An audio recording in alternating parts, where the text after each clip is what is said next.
दोस्तों बात करेंगे भिवंडी सेना के बारे में। दोस्तों जैसा कि आपको पता है कल वो लाइव मैंने आपको दिखाई दिया है, जो इवेंट हुआ था, इवेंट हुआ, पुरस्कार भी मिला उन्हें। लेकिन होता क्या है दोस्तों, इवेंट ख़त्म होने के बाद जब वो गुजर रहे थे तो एक नन्हा मुन्ना आर्टिस्ट था और शायद उन भिवंडी सेना का फ़ैन भी था। और वो फ़ैन क्यूब से भिवंडी सेना की पूरी तस्वीर उकेर दी, क्यूब से बना दी। तो ऐसा बहुत रेयरली मैं देखता हूँ कि क्यूब से कोई किसी की तस्वीर बना दे। तो अपने आप को भिवंडी सेना रोक नहीं पाए और जा पहुँचे उससे मिलने के लिए, उसके हालचाल जाने, हालचाल पूछा और साथ में फ़ोटो भी क्लिक करवाई।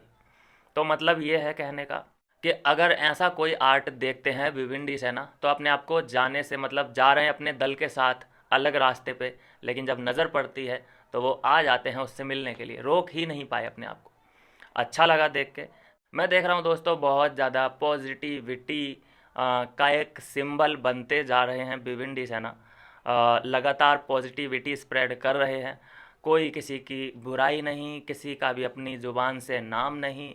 मतलब किसी एक का तो नाम लिया हो विवियन ने बाहर निकलने के बाद, ना ही रजत का, ना अविनाश का, ना ईशा का, ना करण का, ना ही चुम, किसी का नहीं, अपने से मतलब। और यहाँ बाकी के देख लो, कोई हम्म कुछ भी सवाल जवाब ही विभिन्न से शुरू होते हैं। विवियन का टॉपिक आएगा, विवियन की पार्टी का टॉपिक आएगा। कोई इंटरव्यू विवियन का जिक्र किए बिना इनकम्प्लीट है।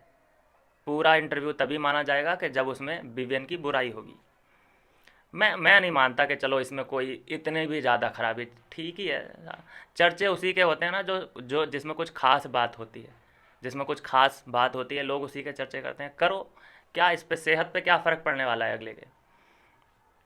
तुमसे ज़्यादा कामयाब है, तुमसे ज़्यादा उसकी नेटवर्थ है, तुमसे ज़्यादा मतलब एक फैमिली लेके बैठा है, दो तीन बच्चे हैं, और क्या चाहिए। सफल आदमी है वो, और उसके उसके बाद भी काम की कोई कमी नहीं है। जैसे ही वो बंदा आएगा अपना मुंबई में, देखना वो उसकी चॉइस होगी कि कोई रियलिटी वो शो करेंगे, या कोई फिल्म पकड़ेंगे, या कोई सॉन्ग, कुछ भी हो सकता है। काम की तो कोई कमी नहीं होने वाली। ऐसा नहीं देखने को मिलेगा कि भिवंडी सेना आए और बैटिंग ऐप प्रमोट करने लगे खर्चा पानी चलाने के लिए। हाँ, तो ये उम्मीद की जा सकती है विवियन से, और ये सिर्फ उम्मीद विवियन से ही की जा सकती है। कल अब बात कर लेते हैं रजत और एल्विस का जो पॉडकास्ट हुआ था। उसमें चलो ये गनीमत रही कि भिवंडी सेना को बख्श दिया गया कि हाँ भाई ये आदमी अच्छा है, ठीक है। अच्छा, इससे पहले जो प्रोमो दिखाया गया था कि जिप खोल के अगर देखी जाए अविनाश की, तो वहाँ पे भिवंडी सेना, तो वो क्लिप इस पूरे पॉडकास्ट से काट दी गई है। ये अच्छा लगा मुझे देख के कि चलो ठीक है, थोड़ा सा जो एडिटर है उसको अकल आई कि हाँ भाई ये क्लिप कंट्रोवर्शियल है, ये डायलॉग सही नहीं है, इसको काट देने में ही भलाई है। तो बहुत अच्छा किया कि वो क्लिप काट दी। और दूसरा एक जो बोल दिया कि नहीं भाई ये विवियन को नहीं, ये बंदा ठीक है। तो ये बात भी रजत के मुंह से हमने सुनी। लेकिन बात यही है ना कि रजत अगर कुछ भी सही बोलता है तो वो बात आगे बढ़ती ही नहीं है, वो बात कहीं से कहीं तक नहीं जाती। आपने देखा होगा इससे पहले भी रजत जब लाइव आया था इंस्टा पे, तब यही बात वो कह रहा था अपने फैन से कि कोई किसी को गाली ना दे, कोई किसी को थ्रेटन ना करे, गाली गलौज करना बंद करो, हेट देना बंद करो, यही वो कह रहा था। लेकिन क्या उसकी कोई हेडलाइन बनी? क्या उसकी कोई न्यूज़ बनी? किसी ने उसके बारे में बात की? किसी ने तारीफ़ की रजत की कि उसने देखो अपने फ़ैन से अपील करी है कि हेट मत फैलाओ? लेकिन जब कल हथौड़ा मारा है, किस किस पे मारा, शिल्पा पे, करण पे, और वो बात फैल गई। तो ऐसा होता है, बुराई बहुत दूर तक फैलती है, अच्छाई अच्छाई नहीं फैलती। तो उसके बाद चलो हथौड़ा मारा, ये भी एक शो का हिस्सा था। लेकिन एलविश यादव ने जो चुम दरांग के लिए बोल दिया है कि अरे वो चुम मतलब क्या देख लिया है उसमें, चुम मतलब क्या, करण का टेस्ट खराब हो चुका है। मैं बोलता हूँ कि दोनों ये ठीक हैं एक दूसरे के लिए भाई। ना चुम, इसे चुम को देख लो, ये चुम है। जरा गौर से थोड़ा सा जूम वूम करके स्क्रीनशॉट लेके जूम करके देखोगे तो ये देख लो चुम है ये। पता नहीं कौन सा रोग लग रखा है इसको। और ये दिखाने की से क्या ज़रूरत थी जब बॉडी सही नहीं है तो इसकी। अच्छा, ये जो बोला है एल्विस ने कि उसे कोविड हो गया था, चुम्मा, उसके तो नाम में ही ये है ना। तो इसके ऊपर ऑब्जेक्शन उठने लगा सोशल मीडिया पे, एक लहर सी चल पड़ी। और जो ज्ञानी लोग बैठे रहते हैं दुकानदार यूट्यूब पे, उन्होंने भी अपना अपना ज्ञान पेल दिया कि अरे भाई एल्विस यादव, तुम्हें तो ये नहीं बोलना चाहिए था। तुम जैसे रजत दलाल है, अगर रजत दलाल को कोई दलाल बोले तो वो बुरा मान जाता है, तो तुम चुम का कैसे मजाक उड़ा सकते हो। वो तो बहुत ही प्योर है, बहुत ही जेन्युइन है, बहुत ही ओरिजिनल है। हैं, उसका कैसे तुम, वो तो बड़ी साफ़ एंड सुथरी है। साफ़ सुथरी, मैंने पिछली वीडियो में रोस्ट निकाला है उसका, थोड़ा सा देखोगे तो जो बाथरूम के अंदर ये जा रही है, रिप्रेजेंट कर रही है अरुणाचल वासियों को। बहुत रिप्रेजेंट किया है इसने यार। अरुणाचल वासियों, नॉर्थ ईस्ट वासियों, आपको अगर किसी को आदर्श मानना है और किसी के लिए अगर आप सम्मान रखना चाहते हैं और अपनी पहचान बना के रखना चाहते हैं तो मैरी कॉम को फॉलो कीजिए, ये गंदगी को फॉलो मत करो, ठीक है। और बात रही एल्विस यादव से माफ़ियाँ मंगवाने की, कि माफ़ी मैं बोलता हूँ कि उसके सर के बाल से लेके एड़ी के पंजे के टो को भी अगर वो अपोलॉजी कर दे तो बात रही। इस पूरे मामले में हम एल्विस के गैलम गैल खड़े हैं। कोई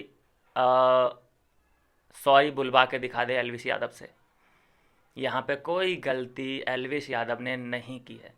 हम पूरा समर्थन, पूरा सपोर्ट करते हैं इस मामले में एल्विस यादव का।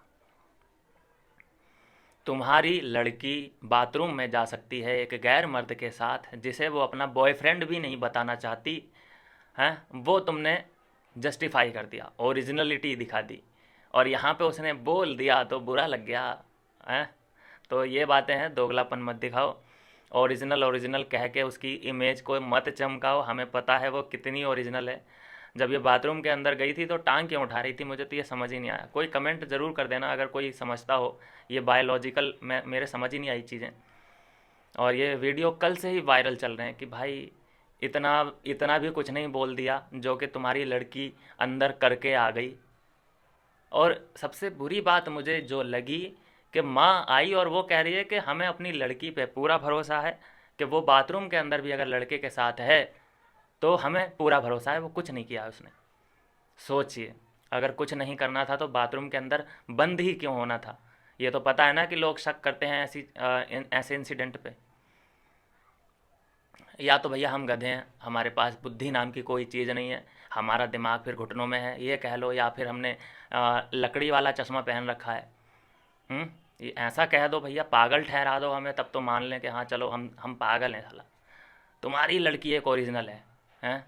और सबसे गंदी बात जो लगती है, जो मुझे लगता है पूरी सोशल मीडिया को गंद एक बात की लग रही है बहुत ज़्यादा, कि जो ये कहती है ना, स्टेट का कार्ड जो खेला इसने कि मैं रिप्रेजेंट कर रही हूँ अपने अरुणाचल वासियों को। ये बात मेरे दिल से निकल ही नहीं रही है जो इसने बार बार बोला है। अरुणाचल प्रदेश, पासीघाट, मेरे सीएम साहब, थैंक यू, ये जो बोला है इसने ना, कसम से मेरे पिछवाड़े में आग लग जाती है। ये मैं सुनना नहीं चाहता इसके मुंह से, इसके गंदे गटर जैसे मुंह से मैं अरुणाचल का नाम नहीं सुनना चाहता। अरुणाचल अलग है और वो हमारे लिए सर का ताज है, लेकिन ये गंदगी, ये ठीक है, अपनी ज़बान पे मैं कंट्रोल रखता हूँ, नहीं बोलना चाहता मैं इसको। तो दोस्तों ये है, एल्विस यादव से ये लोग सॉरी बुलवाना चाहते हैं। मेरे हिसाब से कोई सॉरी वाला काम एल्विस यादव ने नहीं किया है और हम उसके गैलम गैल खड़े हैं, कोई रोक के दिखाए। मिलते हैं नेक्स्ट वीडियो में नई अपडेट के साथ।